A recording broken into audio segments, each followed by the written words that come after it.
আমরা আছি ফেরির মাঝে, নদী পার হইতেছি। ফেরির মাঝে গিয়ে দিই আচারের দোকান, তেঁতুলের আচার, বড়ের আচার খাইলাম। আমাদের গন্তব্যস্থল টেকনিক ব্রোর বাড়ি মিঠাইমন। ফেরির থেকে নাইমা হাওড়ের রাস্তা দিয়ে গাড়ি টান শুরু করি। পিছে আছে জহির ভাই, মাঝখানে আছে দীপ্ত ভাই, গাড়ির ড্রাইভার আবু সালাম। আমরা তিনজন একসাথে যাইতেছি। আসসালামু আলাইকুম এভরিওয়ান। তো আজকে চলে এসেছি মিঠামইন হাওড়ে টেকনিক ব্রোর বাড়িতে যাচ্ছি। তো আমার সাথে আছে আবু সামা। খুবই ভালো লাগতেছে হাওড়ের মাঝখান দিয়ে, হাওড়ের বুকে কত সুন্দর একটা রাস্তা। বন্ধু তুই ওয়াইড অ্যাঙ্গেল মাথা করে এই হাওড় বর্ষাকালে পানি দিয়ে ডুবাইল থাকে 20 ফুট উচ্চতার যতটুকু পানি থাকে।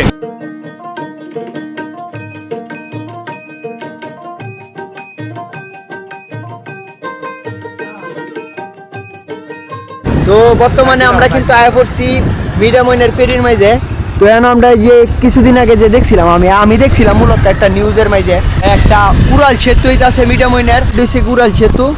এখন আমি বন্ধুরা জিজ্ঞাসা, বন্ধু এই যে উড়াল সেতুটা যে হইতাছে, এটা ইতিমধ্যে যে আনি কাজ হয়েছে, আনিতে কি মনটি আছে, খরচ হয়েছে 100 লাহে 1 কোটি টাকা রং মনে হইছে, কয়টে মনে হয় 1 কোটি টাকার মতন খরচ হইছে। 1 কোটি টাকা। তো যে বেকুসে কুসে কাম করতেছে, এটা বেটা করে বিল দিছে। এর মানে মাথাটার মধ্যে কি পরিমাণ জ্ঞান। এখানে বলে 1 কোটি টাকা খরচ হয়েছে। গোবর যা বড় 1 কোটি টাকা বাইর ধরো বেটা, 1 কোটি টাকা হইব। তোর কোন বুঝে মনে হইলে যে 1 কোটি টাকা হইব? আচ্ছা আপনার এই কমেন্ট করে জানেন যে তো এই কোনাতে দেখতাম পারতাছি ফেরির ধরো চাচারা মাছ মারতাছে। কাকা মাছটা চাইনি লাগছে বড় টর একটা, মানে আর প্রচুর মারার নেশা। তো মাছ একটা লাগছে না এই পর্যন্ত। কাকা মাছটা পাইছুনি? ফেরির লেগে খারো দিছে এই যে মাথাত ফেরি মিঠামইন যায় ম্যান। মনে তো না ভাই, এরা কিটা কইতাছ রে, এরা কিটা কইতাছ? আমার এক কথা আবু জামা, আর আমি গেলাম এর নাম হইছে আবু সালেক। আমার নাম আবু জামা, এর নাম আবু সালেক। আর আমাদের এক না আবু সালেক। ফেরির লাগে ওয়াইট করতে করতে জানটা শেষ, ঠাডা ফুটা রইতো কারে আসতো। এখন ফেরিতে না গুদারা দেয় পড়ছি নৌকা দে মোটরসাইকেল তুলাও কঠিন, মোটরসাইকেল নামানিও কঠিন। এই সর্বনাশ, যে একটা রিস্ক লাগে জীবন নৌকাতে মোটরসাইকেলটা ফইরে যায়। অবশেষে দেখা হয়ে গেল টেকনিক ব্রোর সাথে। এখন চলে যাবো টেকনিক ব্রোর বাড়িতে।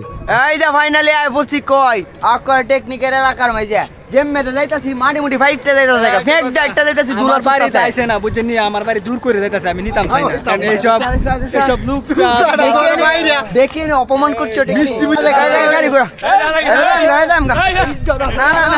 না থাকতাম না। এরপরে তার কোনো মানে নেই বন্ধু। আদায় গাড়ি ঘোড়া দেয় বন্ধু, তুই কিছু কহ যাইতাম না। হ্যাঁ তুমি ইন্টুতে শুরু করো।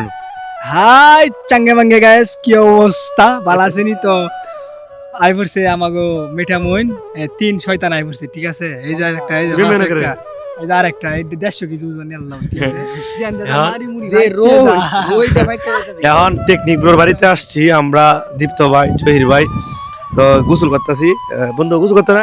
তুই দো, আমি দিতাম না, দিতাম না।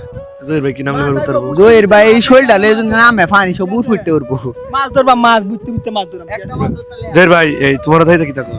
এ যদি একটা মাছ ধরতারে এর 1000 টাকা দেন কও ভাই তুমি তো একটা মাছ 1000 দিব। সমস্যা কি? না না, এটা চ্যালেঞ্জ পূরণ। হ্যাঁ চ্যালেঞ্জ পুরো হ্যাঁ? 100%। হ্যাঁ সত্যি নি? হ্যাঁ সাবটেট।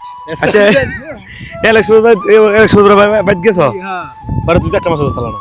মাছ ধরতে নাই কিছু, মানে ধরবা আমি 1000 টাকা দিন কাছে একটা। তো টেকনিকের ভাই তায়া আয়া পড়ছি বঙ্গোপসাগরের মধ্যে, ঠিক আছে না? বুঝতে মরো সাগর মনোরঞ্জে আমরা বঙ্গোপসাগর হইরা রইছি ভাই। আপনারা বাসা বাসা বাসা কি করে এই যে আই সুতুরপুতুর গায়াস, এই যে আবু সামাই পড়ছে জিলাকিপুর। আর একটা আই সর্বনাশ আমার বাড়ির মাঝে, বুঝনি? আই আমার অসহ্য লাগতেছে ভাই। এই যে তুই নীলতে ডুব মেরে অষ্টগ্রাম আমি এই যে এই লোকটা আছে না, উনি কালে ডুব দিতাম। হ্যাঁ হ্যাঁ ওনার কইতাম না। তিনজনে মিলে হাসাহাসি মজা করে গোসল করে এখন চ্যালেঞ্জ ছুড়ে দিলাম যে কে একটা মাছ আনতে পারবে। টেকনিক ব্রো দীপ্ত ভাই দুজনে মিলে ডুব দিল, দিহি কারা আনতে পারে। দীপ্ত ভাই মনে হয় ব্যর্থ হয়ে গেছে, কোনো মাছই আনতে পারেনি। এখন মনে হয় টেকনিক ব্রো মাছ নিয়ে আইছে। না, মাছের বদল হামুক লিয়েছে, ঝিনুক লিয়েছে, ঝিনুক। গোসল করলাম, দুপুরে খাবার খাইলাম, বাইরে হয়ে পড়লাম। এখন গন্তব্যস্থল প্রেসিডেন্ট রিসোর্ট। হাওড়ের উপর দিয়ে রাস্তা, যেতেই থাকলাম অবশেষে আয় বললাম ঘুরে ফুরাটাই দেখবো। বিশাল বড় প্রেসিডেন্ট রিসোর্ট।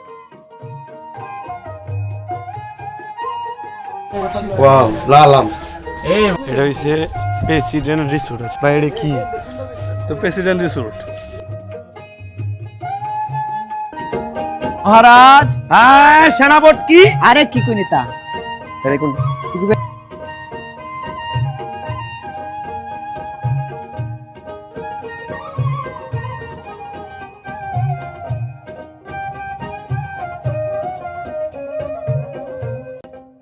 প্রেসিডেন্ট রিসোর্ট অনেক বড়। এই রিসোর্ট ঘুরে শেষ করা যাবে না, সকাল থেকে সন্ধ্যা পর্যন্ত দেখতেই থাকবেন, তারপরও ফুরাবেন। আর হ্যাঁ, বর্ষাকালে কিন্তু অনেক সুন্দর লাগে। চলেন এই প্রেসিডেন্ট রিসোর্টটা একটা নজর ড্রোন ক্যামেরার মাধ্যমে দেখি।